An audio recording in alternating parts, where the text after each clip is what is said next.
তীব্র গ্যাস সংকটে বিপাকে পড়েছেন সাধারণ মানুষ। ফিলিং স্টেশনগুলোতে লম্বা লাইন, শিল্পাঞ্চলগুলোতে ব্যাহত হচ্ছে উৎপাদন। এ নিয়ে আরও জানতে নারায়ণগঞ্জ থেকে যুক্ত হচ্ছে সহকর্মী রাশেদুল ইসলাম রাজুর সঙ্গে এবং সিরাজগঞ্জ থেকে সাজিরুল ইসলাম সঞ্চয়ের সঙ্গে। শুরুতে একটু নারায়ণগঞ্জে যেতে চাই। রাজু, এই যে তীব্র গ্যাসের সংকট, তার প্রভাব জনজীবনে এবং ব্যবসা বাণিজ্যে কীরকম পড়ছে বিস্তারিত জানতে চাই।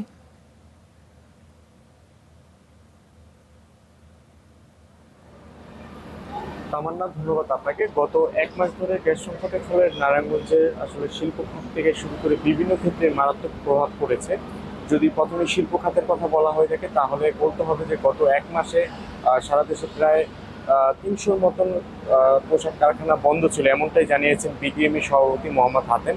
গত দুদিন আগে এক জরুরি সংবাদ সম্মেলন আয়োজন করে বিটিএমই কর্তৃপক্ষ আমাদের যেমনটা জানিয়েছেন যে গ্যাস সংকটের ফলে তাদের উৎপাদন প্রায় 40 থেকে 50% কমে গিয়েছে। পাশাপাশি প্রতিদিন আসলে কোটি কোটি টাকা আসলে তাদের ক্ষতির শিকার হতে হচ্ছে।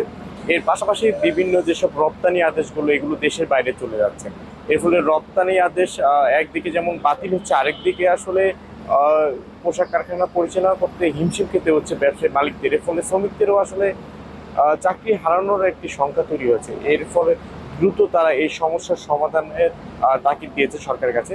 একই দিকে আমি এখন যে ফিলিং স্টেশনটি রয়েছে এটিতেও আমরা কিছুক্ষণ আগেও যানবাহনের দীর্ঘ সারি লক্ষ্য করেছি। এখন কিছুটা কম রয়েছে এবং স্বাভাবিক সময়ের তুলনায় গ্যাসের চাপ এখনো কম রয়েছে, এমনটাই জানিয়েছেন পাম্প কর্তৃপক্ষ।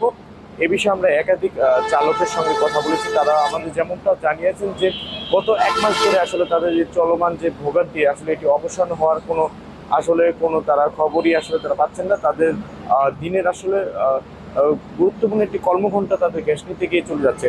এমন কিছু চালক অভিযোগ জানিয়েছেন যে ঘন্টার পর ঘন্টা অপেক্ষা করে তারা গ্যাস পাচ্ছেন না। পাশাপাশি যেসব ফিলিং স্টেশনগুলোতে গ্যাস পাওয়া যাচ্ছে এগুলোতে আসলে গ্যাসের চাপ কম থাকার কারণে আসলে তারা চাহিদা মতন আসলে তারা যাত্রী আনা নেওয়া করতে পারছেন। এর ফলে তাদের আসলে জীবিকা নির্বাহ করা অনেকটাই কঠিন হয়েছে। একই সঙ্গে বাসাবাড়িতেও আমরা গ্যাস সংকটের প্রভাব এখনো আমরা লক্ষ্য করেছি।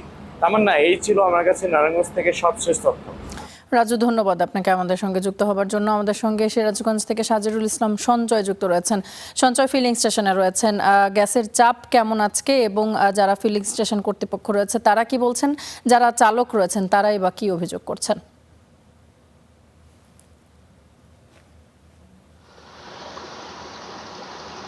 তামান্না, আপনি যেমনটি বলছিলেন, আসলে গত 2 সপ্তাহ যাবৎ কিন্তু সারা দেশের সাথে সিরাজগঞ্জের যে গ্যাস পাম্পগুলো, গ্যাসের যে স্টেশনগুলো থেকে আসলে যানবাহনগুলো গ্যাস সরবরাহ সংগ্রহ করে থাকে, সেখানে কিন্তু একটি তীব্র ভোগান্তি ছিল, যেটি কিন্তু আসলে গত 2 দিন যাবৎ এই ভোগান্তি অনেকটাই কেটেছে বলে আজকে সকালে এখানে এসে আমরা যানবাহন যারা চালক রয়েছে তাদের সাথে কথা বলে কিন্তু আমরা জানতে পারছি। এখানে সকাল থেকে এসে আমরা রয়েছি সিরাজগঞ্জ অ্যালবার্টাস এনার্জি লিমিটেড যে গ্যাস ফিলিং স্টেশন রয়েছে সেখানে। এখানে সকাল থেকে যেমনটি দেখছি এখানে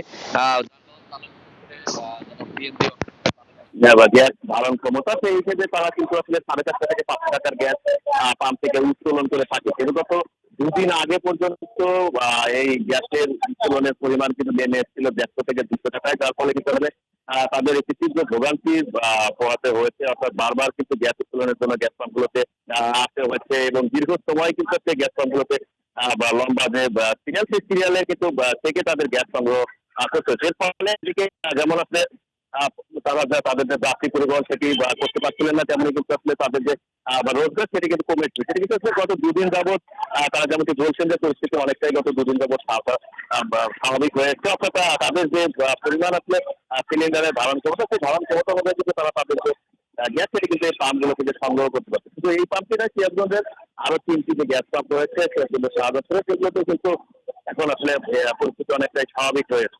এই ছিল আমাদের সিরাজগঞ্জের গ্যাস পাম্প থেকে গ্যাস উত্তোলন পরিস্থিতি সর্বশেষ খবর। তামান্না। সঞ্চয়, ধন্যবাদ আপনাকে আমাদের সঙ্গে যুক্ত হবার জন্য।